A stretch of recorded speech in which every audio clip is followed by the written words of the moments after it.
Čo to kurva znamená? Vyhovieť spoločnosti má vyhovieť každému z vás a spojiť to dokopy. Prispôsob sa väčšine a skončíš ako väčšina, čo šúcha nohami a za seba sa neprizná. Nie sme týpci ani hippies, máme vlastný triezvy pohľad. Svoje štýly, svoje zvyky, nemôžete nás prevychovať. Sme generácia, ktorú nejde ovládať, a čím viacej to skúšate, tým ideme do vás viac.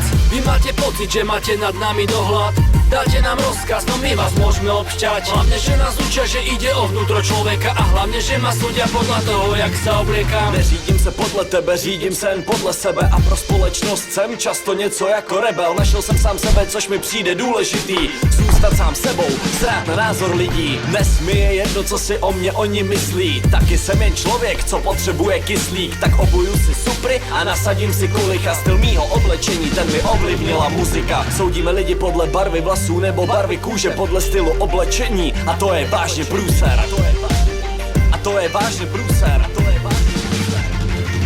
Stále neviem uviazať kravatu napevno, ale za to viem uvalať bakulu na backroll. Viem, čo sa patrí a čo nie, to je jasné. Mám iné mravy predtým, ako chlastať začnem. Systém nás chce uviazať do jedného klopka, uštrikovať si zlatý sveter, cesta uniku je klska. Ľudia nevedia, kam, a to sa ma netýka. U mňa oblek nehrá rolu, prednosťou je etika. Sme mladí, nadšení, šalene, dobre naladení, úsmev na tvári.